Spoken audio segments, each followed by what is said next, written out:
have some time to look at questions 1 to 7.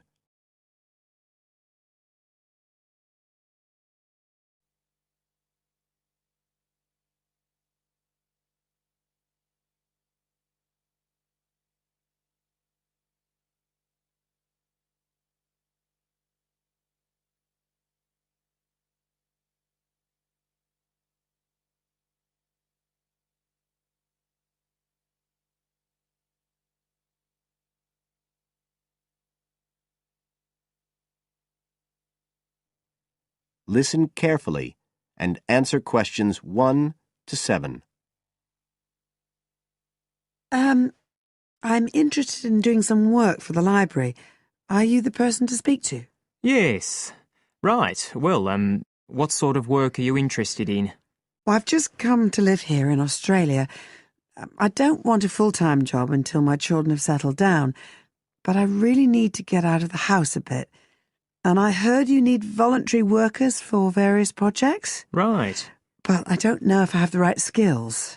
Well, we do provide training. Oh! We always include an orientation to the library, together with emergency procedures. That's fire regulations, emergency exits, first aid so you can cope with accidents or sudden illness. Things like that which are necessary for anyone who's working with the public. Then we give specialist training for particular projects, like using our database system. I do have quite good computer skills, in fact. Oh, great. Is there any sort of dress requirement? Well, all staff have to wear a name badge, so they can be identified if they go outside the staff-only areas. But apart from that, there aren't many regulations. We ask you to sign in and sign out for insurance purposes, but that's all. How about transport? Do you live locally? Well, not too far away. I'm at Porpoise Beach. My husband needs a car during the day, but it's only about 20 minutes on the bus. In fact, we can reimburse part of your travel expenses in that case. Oh! Would that be the same if I came by car?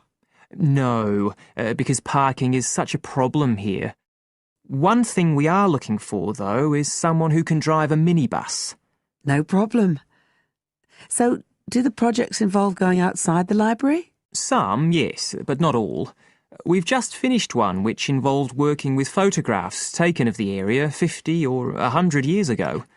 It basically involved what we call encapsulation. Putting them in some sort of covers to keep them safe? Exactly. It's time-consuming work, and we were very grateful to have help with it. Then, sometime next year, we're hoping to begin working on an initiative involving the sorting and labelling of objects relating to local history. We'll be needing help with the cataloguing. Well, I'd definitely be interested.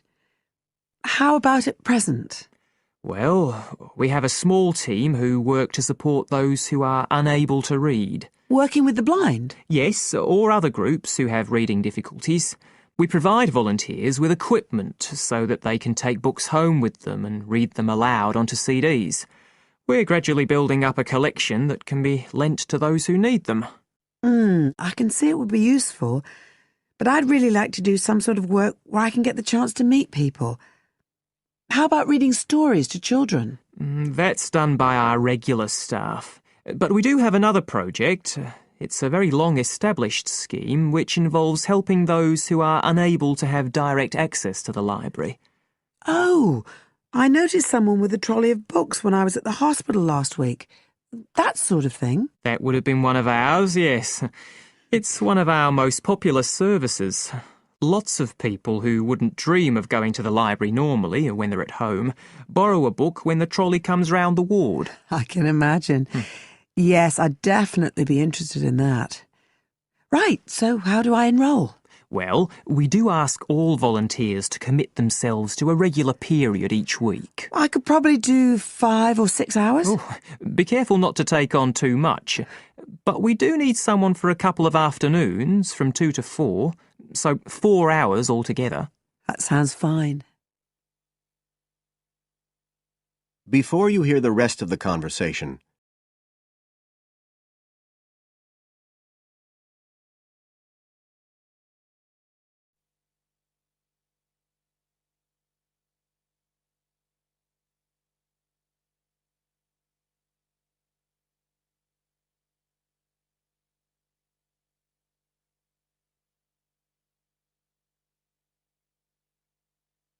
Now listen and answer questions 8 to 10. Right, so here's the application form.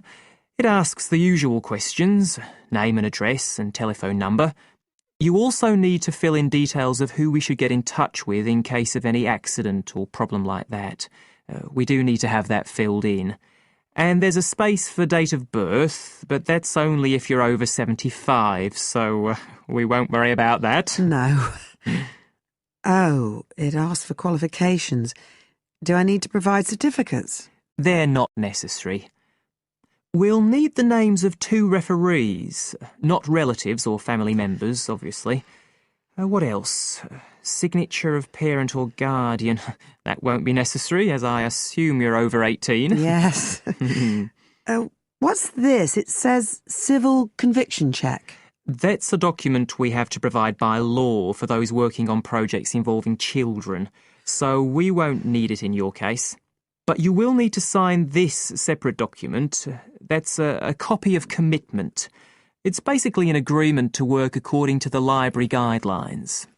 So, if you'd like to fill this all in, you can do it here or take it home, whichever you prefer. I'll take it home if that's okay. Right, well, thank you for your time. That is the end of part 1. You now have half a minute to check your answers.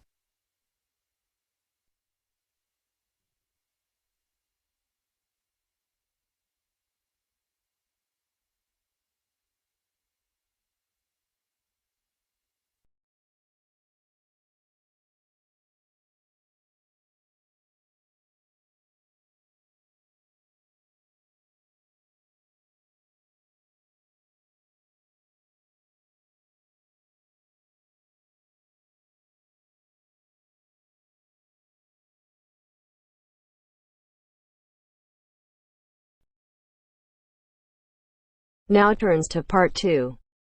Part 2. You will hear a presenter on a radio phone-in show. The presenter is talking to a woman who was bitten by a poisonous spider. First, you have some time to look at questions 11 to 15.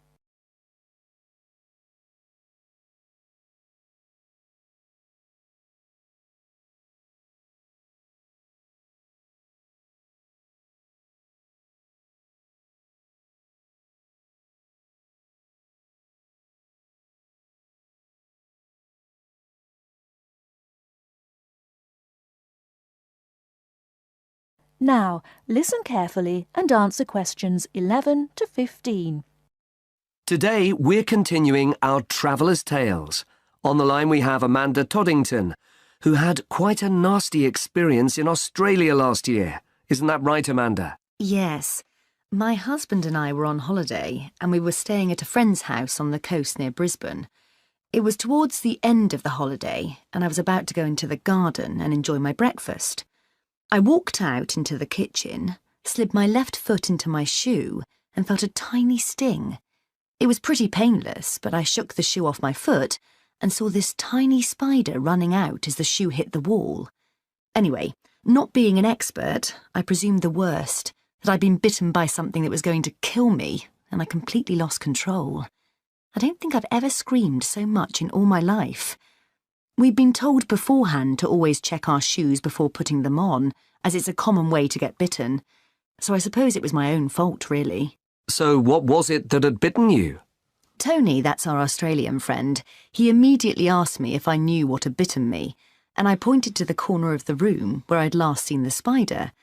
He picked up a jar and found the creature in the corner where the shoe had hit the floor. "It's a redback," he said, and he gently placed the jar over the spider. The funny thing was, we'd been talking about some of the creatures we needed to be careful of a few days previously, and as he said the name redback, the conversation came flooding back to me. In particular, the fact that the bite can be extremely painful. I've found out since that the redback is from the same family as the black widow spider, and it's the female that does the damage, which it turned out was what I'd been bitten by.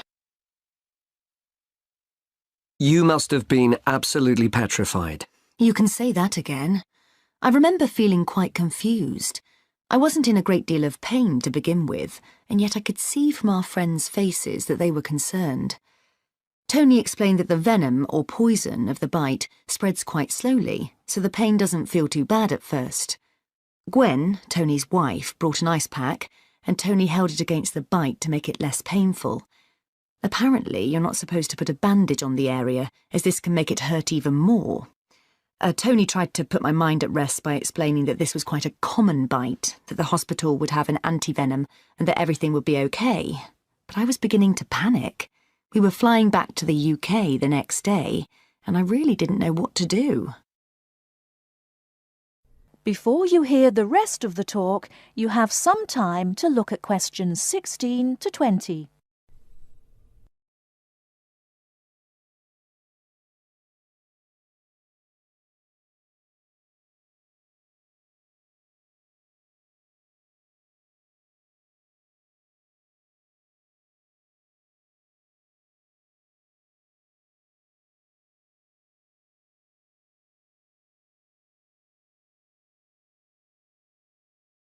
Now listen and answer questions 16 to 20. So what did you do? Well, Tony phoned the doctor, who told him to check my symptoms for the next hour or two. As time went on, the pain became very intense, from my foot right up to my knee. My husband was on the internet and was reading out the possible symptoms. I wasn't feeling sick, and I hadn't yet developed a fever, but I had a terrible headache, and my foot was beginning to swell up. At this point, Tony decided to take me to the local hospital to be on the safe side. I really didn't want to go, as I had visions of being kept in for days and all our plans being spoilt. But Tony and my husband insisted.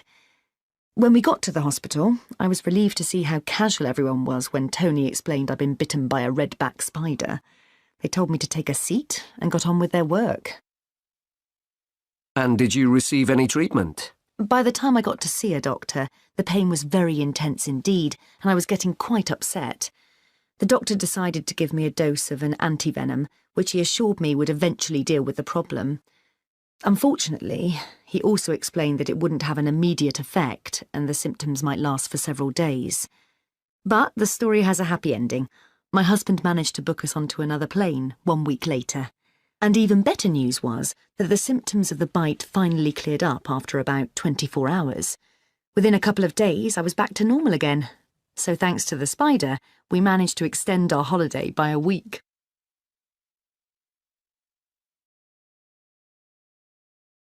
That is the end of part 2. You now have half a minute to check your answers.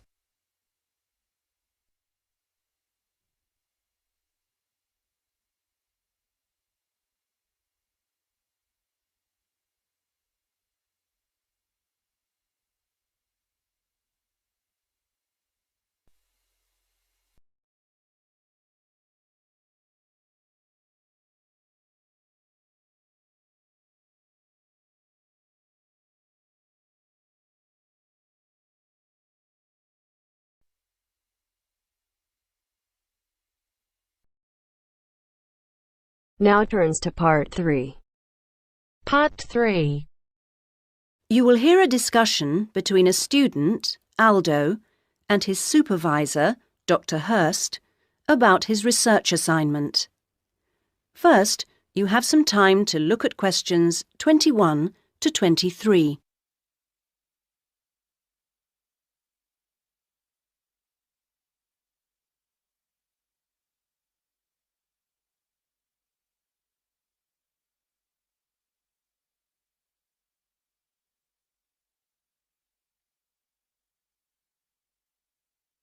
Now listen to the first part of the conversation and answer questions 21 to 23. So, Aldo, how's it going so far with your assignment? Not too bad. You're looking at the community round here. That's right. How people perceive the community they are in. Have you made much progress? I conducted quite a lot of interviews on the street with local residents. Their responses are interesting. I haven't got quite as many yet as I'd like. I had wondered if I'd have language problems, particularly with the different accents. I seem to have managed, though. Having to work in the open has made it harder, and with the cold weather there's been recently, people don't necessarily want to stop and talk like they do if it's nice and sunny. That's something I've had to deal with. Of course, some people are too busy to stop and talk, but that's okay. I see. So, have you formed a good overall picture of how people view the community? To an extent.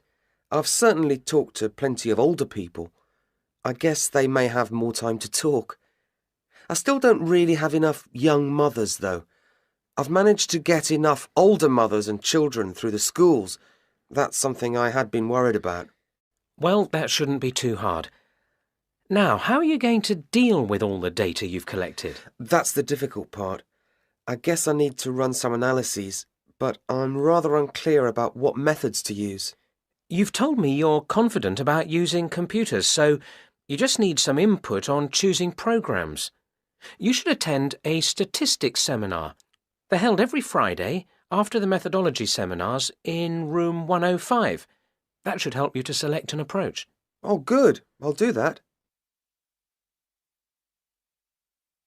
Now you have some time to look at questions 24 to 30.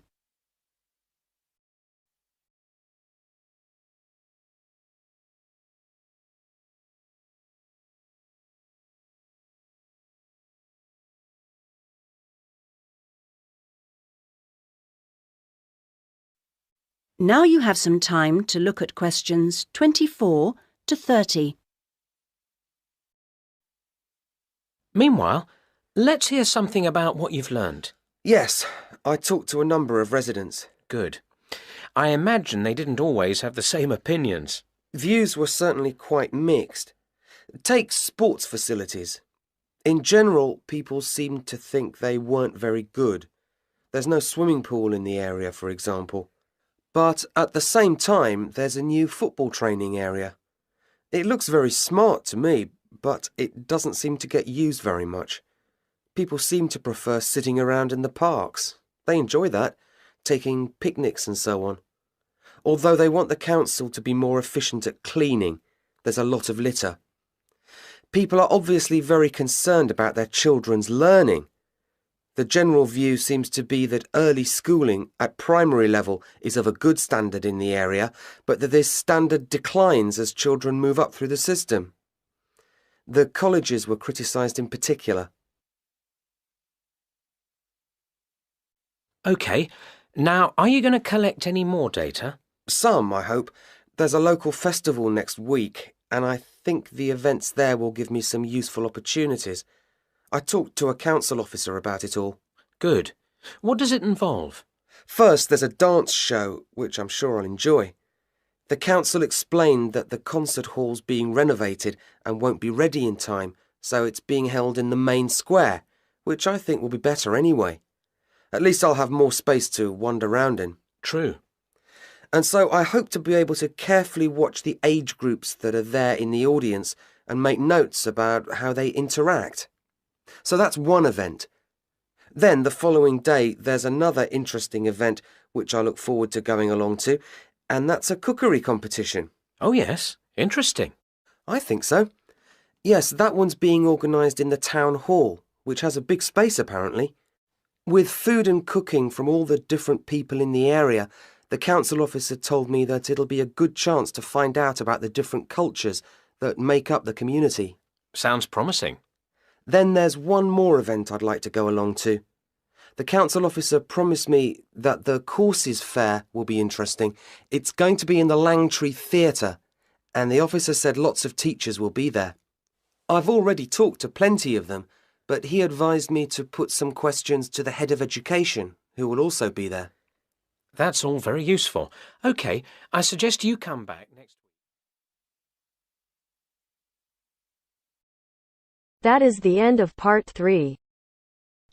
You now have half a minute to check your answers.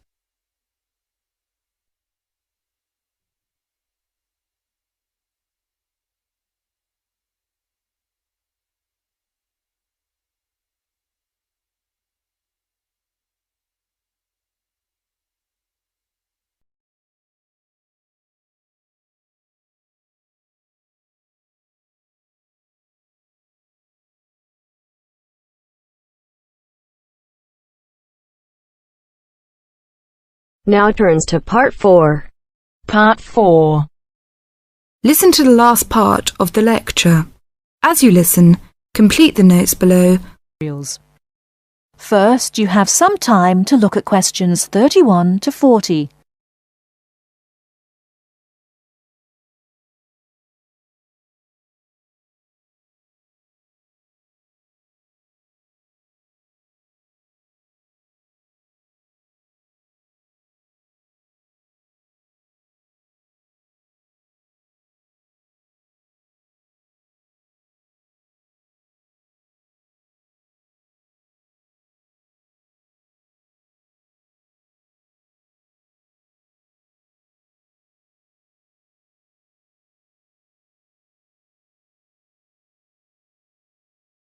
Now listen carefully and answer questions 31 to 40. Last time I said that a lot of Irish people left the country and went to England, America and many other foreign countries. Today I'd like to talk about the emigration. The effects of immigration were not all bad. The immigrants experienced a lot of hardship in their new countries. There is a famous story about a park in Shanghai where Chinese and dogs were not allowed. Well, in England, until into the 1950s, signs for jobs sometimes read, "Irish need not apply." The immigrants often experienced discrimination, but they formed many organisations to look after their fellow immigrants. Many of these organisations later became very important. In America, the Irish chose politics as the way forward, and significant cities were controlled by Irish politicians. This movement reached its peak with the election of John F. Kennedy in 1960. His grandparents came from Ireland, and his election had a significant impact in Ireland, helping the process of recovery of self-confidence which we have today. Today, there are 70 million people of Irish descent living outside Ireland. In America alone, there are 40 million people, and 10 million of these people have a 100% Irish background. They carried the culture of their home country with them and adapted it to their new home.